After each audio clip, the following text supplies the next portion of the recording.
to the Tavern Chat Podcast.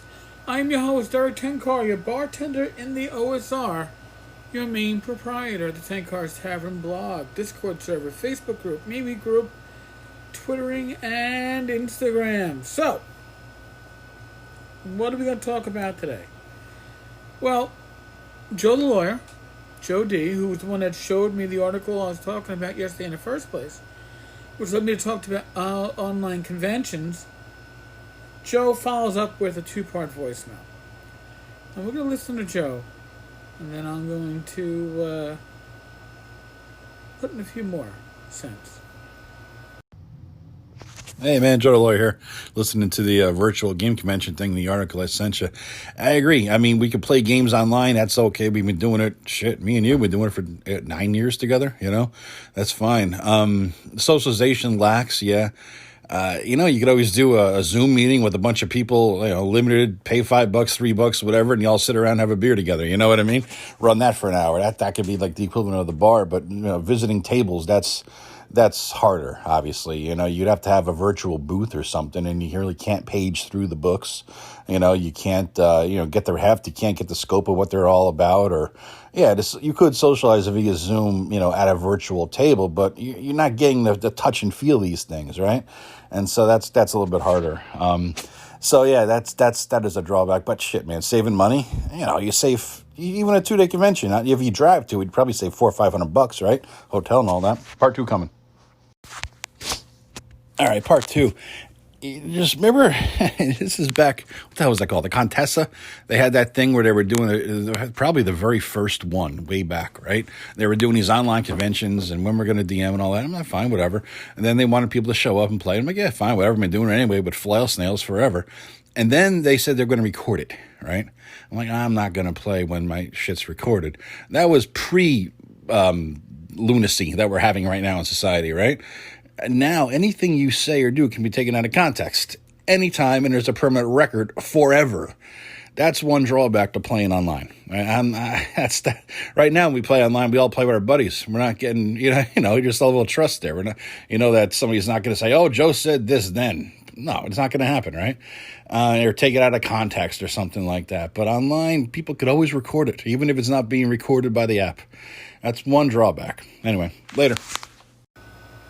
Yeah, Joe, I don't know who would pay to hang out at a virtual bar drinking, although I will say that a lot of times the Tavern Chat Hangouts on Discord, 9 p.m. Eastern, Thursday, Tenkar's Tavern Discord server, it kind of feels a bit like hanging out at a bar with fellow gamers, so that can be handled. There is a way to handle that part, not the way Gen Con had this virtual dance party. I've heard horror stories about that. But yes, getting vendor tables to work, therein lies the crux. And when I say vendor tables, I'm also talking about artists. You want to talk to Doug Kovacs, you want to just not to see Doug's work, you want to talk to Doug Kovacs. You need to make that connection. There's got to be a way to do it. Now, going back to Contessa, like the elephant in the room. Yes, Contessa actually was one of the earlier online gaming conventions. And initially, it was only online before it started becoming part of other conventions like Gen Con and others. And yes, you're not the only one who said, and again, this is before the time of unpersoning, who said, wow, I've got a job as a city employee for the city of New York. Do I really want my gaming, whether I'm playing, in this case I'd be playing, to be broadcast around the world? And my answer was no. Because like you said, something can be taken the wrong way. You could be goofing around. You could be doing whatever. Yeah.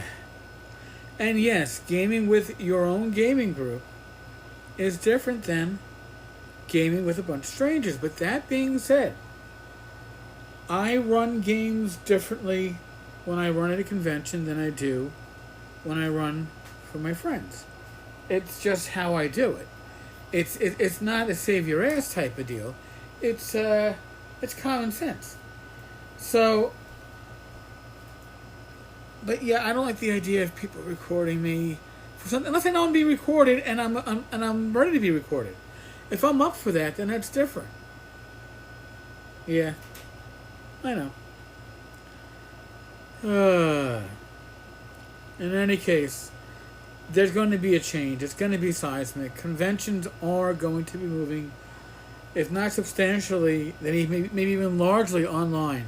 It's just the logistics of it that has to get worked out. Now, I was asked to follow up to the episode that talked about the open game license, and that needs an episode of its own to answer the follow up. So I'm going to be going and delving a little bit deeper into the OGL, the D20 system license, the SRD, the system reference document, and whether or not the OGL applies to editions of D&D prior to 3rd edition, and if it does not, how are we using it for editions prior to 3rd edition?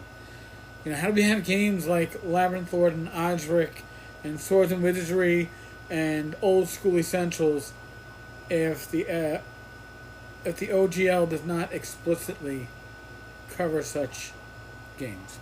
So, maybe tomorrow. Folks, as always, as I've been telling you recently, please, we're in the midst of a pandemic. It's pretty much global. Take actions, take precautions, use your common sense, protect yourself, your family, your friends, your loved ones. But if you have questions, I'm not a medical professional. Seek the advice of a medical professional. Be safe, be well, God bless, roll those dice, and I will talk with you all tomorrow.